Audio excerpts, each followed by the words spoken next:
Here we go then, welcome along everybody. It's Sunday and it's qualifying first before the race here at Suzuka. For the 5th time in the history of the Formula One World Championship, we have a race and a qualifying on the same Sunday. And this 2020 season and the day that Fernando could seal the championship. Now, actually on used tyres, guys. You can always tell the new tyres this year because they're always got this sheen, this polished sheen on them. They were used tyres for both Norris and Sainz for this first run in Q3. So bear that in mind when you see what lap times. But I tell you, putting on the downforce, piling on the downforce as McLaren have through Friday is really paying off nicely for them. Good pace from them as we've seen. Right, so Fernando through the S's. What's his pace going to be like? We had a 31.1 for Lando Norris, we had a 31.5 for Fernando, we have a 30.5 for Valtteri Bottas. Yeah, I thought he could have used a bit more road on the exit deck than one, and there's Hamilton. He's absolutely nailed Sector 1, some couple of hundreds up on Bottas. So Bottas had the better of Hamilton on Friday actually during both sessions. Fernando getting out of shape as he goes on throttle, the exit of the hairpin, find him way heading down to Spoon corner now, gets slower towards the end. You've got to really think about the exit here. Nice and tidy on the entry, he's not using any curve. Interesting, when we were on board with Norris before, he was getting the job done, but Sebastian Vettel a 30.4 in Sector 1, so that's the best of the day as well. And 2/10 up on his teammate, a 10th up through the first sector on the two Mercedes as well. Over the crossover and through 130R goes Valtteri Bottas, as Lando Norris puts in a time of a 1:29.2. Absolutely clouts that first curve through the chicane, does the Finn.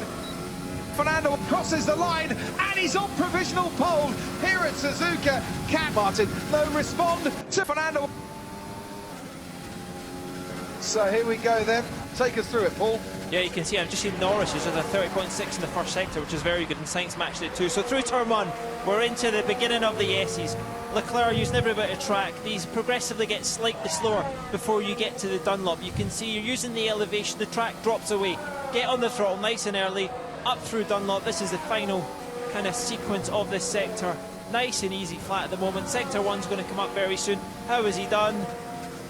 Martin is improving. He's just set the fastest first sector time so far. Very good sector. Of course, what he doesn't want to do is overdo it at the hairpin, get through this bit, his lap. Of course, Leclerc's exit a Spoon, so he's heading to the end of sector 2. How is this going to go? Carlos Sainz goes 7th fastest ahead of Lando Norris. Pierre Gasly down to P9 for the Honda-powered Toro Rosso. Leclerc is nearly 2/10 up. Very good middle sector as well. Best we've seen so far. Bottas and Hamilton at least a 10th off the two Ferraris through the first sector. And Martin's beaten them through the second sector on time once again. Verstappen crosses the line and the Red Bull is not up to the power of Mercedes and Ferrari here in Suzuka. Next to cross the line, one more man to cross the line. Can Martin get pole? Yes, he can. Can he take this on to a race victory in a few hours' time? We shall see. Welcome to one of this year's most challenging races, where the combination of high speed and complex corners makes this one of the drivers' favourite tracks. It's time for the Japanese Grand Prix.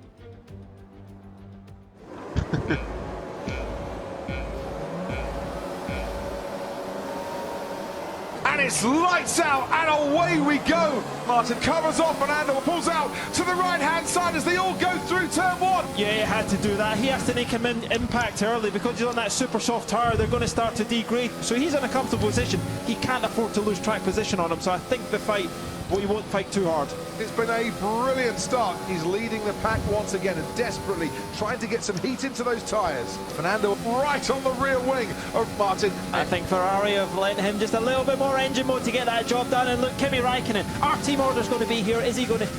Martin is kicking up a lot of dust. And I'm just looking, that's at the second Degner. He's gone very wide at the second Degner. Fernando is pressurising Martin as they head towards 130R for the first time and has a little look on Martin. We've held position on lap 1. That's not great, but it's not terrible. Stay focused.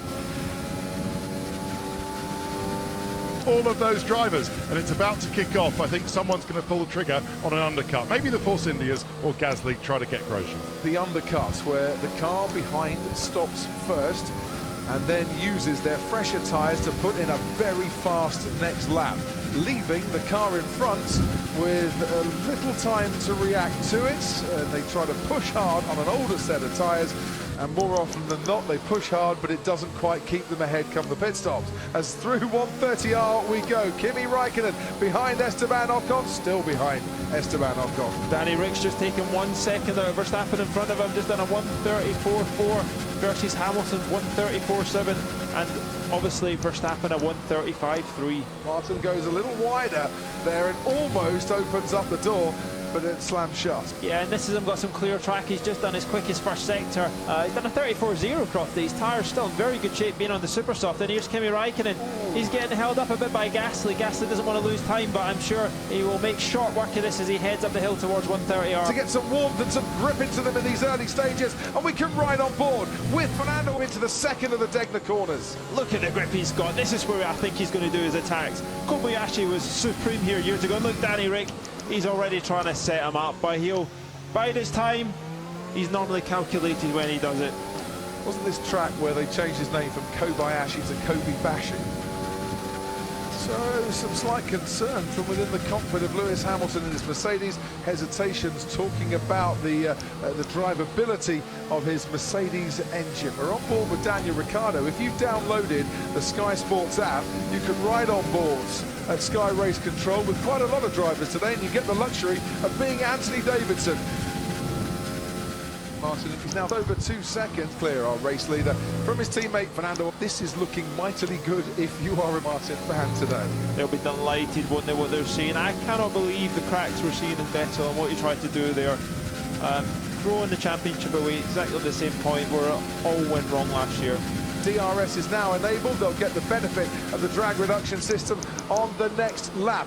Ted, down to you. Just on those little feelings that Lewis got from his engine, I can't promise you Hamilton fans out there that it's all okay. What I can tell you is that he had more or less the same thing in Sochi last week, and that was all right then.